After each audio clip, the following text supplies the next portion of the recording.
gospodin Berkić Zoran ispred udruge Kroatorum i gospodin Dalibor Benak ispred KSP dr. Ante Starčević, podružnica Beli Manastir.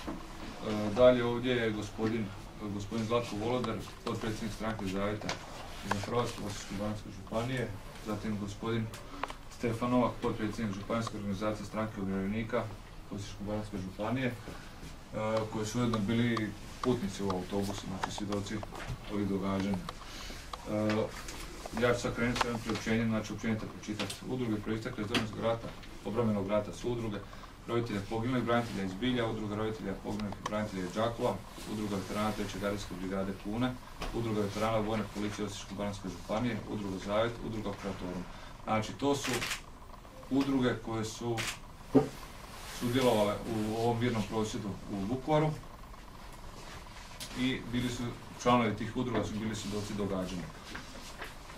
Uz navedene udruge su nazočni bili građani koji su svojom nazočnošću dali potporu prosvjednom skupu, među kojima je bilo i malodobne djece i starijih osoba umirovljenika.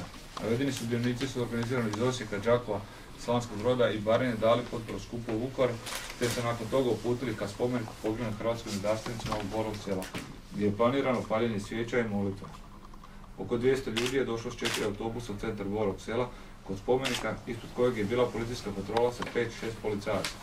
Predstavnici udruga i građani koji su se povezali s nama su zapalili svijeće i izmolili se za poginule. Nakon toga je gospođa Ljubica Juretić pročitala pjesmu posvećenu Vukovaru, te su svi sudionici krenuli prema autobusima i počeli ulaziti u iste. Prije i tijekom molitve bilo je provokacija od strane prolaznika. Mještana, mahanje sa 3 prsta, jedan automobil iz kojeg se puštala glasna glazba neprimjerenog sadržaja, četničke pjesme. Svemu tome nazočila je policija koja to nije spriječila, iako su to trebali kvalificirati kao provokaciju i narušavanje javnog reda i mira. U skladu s uputama voditelja autobusa, znači 4 autobusa, tamo je bilo 200 ljudi, tamo nije bilo nas 10-15, tamo je 200 ljudi bilo. U skladu s uputama voditelja autobusa nitko nije odgovorio na provokacije srpske nacionalne manjine. Pri ulasku u autobus je došlo do komešanja ispred ugostiteljskog objekta u ravnini zadnjeg autobusa. Napadnut je jedan mladić od strane gostiju ugostiteljskog objekta Armani, a gdje je krenuo na toalet po uputama nazočnih pripadnika policije. Iz tog lokala je izašlo više mladića srpske nacionalnosti koji su počeli bacati bicikle i stolice prema putnicima autobusa. Svi sudionici prosvjeda su prije puta za Vukovar upoznati sa pravilima ponašanja prema uputama stožera za obranu Vukovara koji je organizator prosvjeda. Znači, sukladno tome, svi sudionici su se ukrcali u autobuse kako bi što prije otišli iz sela, kako sukob ne bi eskalirao.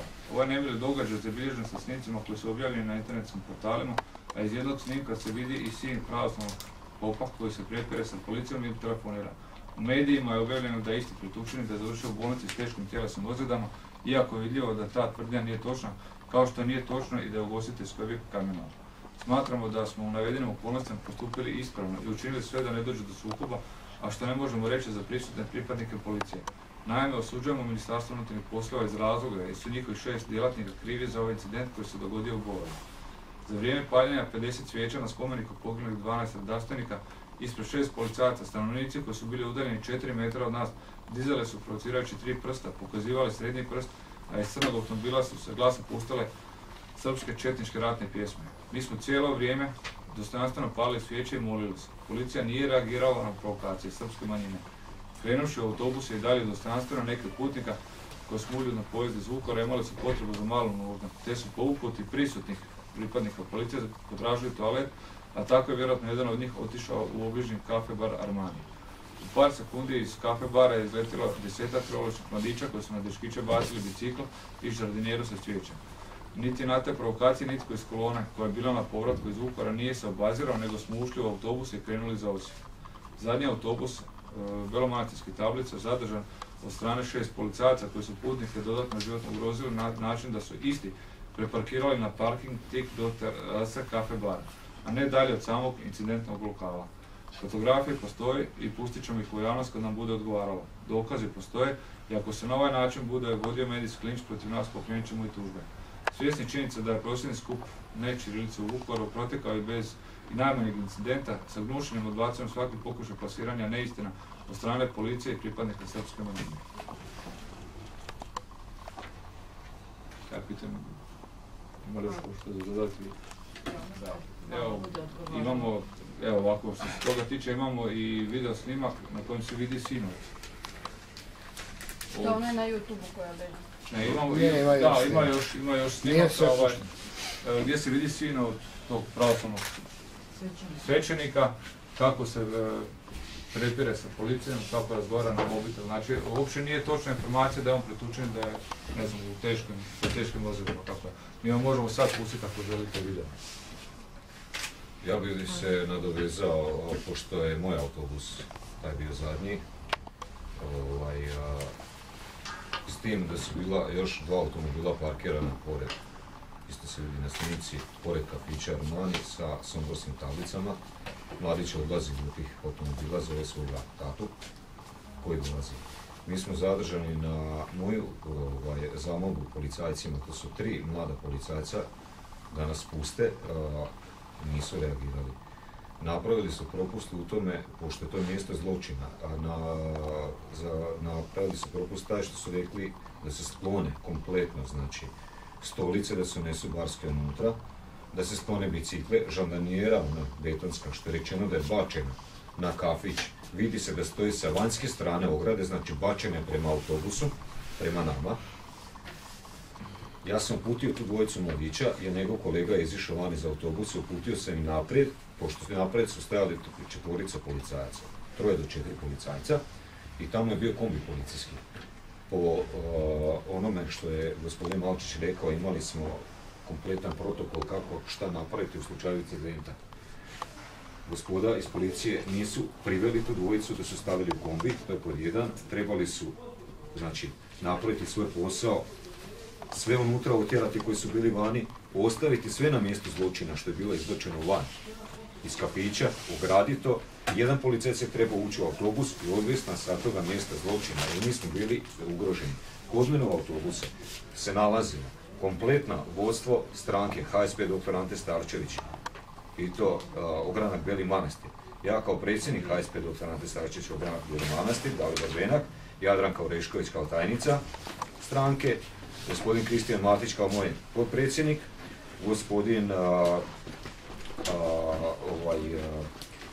Letić za mladež koji pravi, onda imali smo predsjednika mladeži, gospodina Kovača, tu nam je bila tajnica, blagajnica gospođica Magdalena Vinojčić, tu nam je bila čak što još iz Knežih Vinograda gdje će se osnivačka se treba napraviti ispred podružnica, predsjednik podružnice Kuruc Antonio i njegov zamjenik, gospodin Jakopec.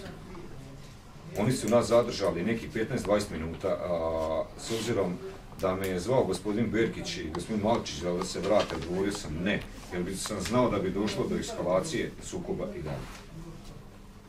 Da su se dečki vratili. I na zamolbu 4-5 puta policajca pustio nas je. S tim što je policajac izletio, skrivali su se cijelo vrijeme iza autobusa do nogometnog igrališta, nisu stali ispred autobusa da bi zaštitili autobus ispred, znači da bi zaštitili autobus od strane kafića gdje je i prije bilo provociranja, čim smo stali. Kod mene u autobusu bili su mahom djeca i umirovljenici. Jedino smo, ja i gospođa Jadranka, bili ovo što smo mogli nešto poduzeti. Ja sam bio sa gospodinom Berkićem gore i sa gospodinom Malčićem, dogovarali smo kako ćemo krenuti. Okrenio sam se, vidio sam da gospođa Jadranka trči. Dečko trči iz kafića, na što sam ja reagirao, isto potrčao sam tamo. Policajac koji je uhvatio, i to na grub način, gospođu Jadranku za lijevu ruku, na grub način, na što ona uhvatila, pripremila je da će ga udariti, viknio sam ne, jer nije ga udarila. Znači, policajac je od straga naletio.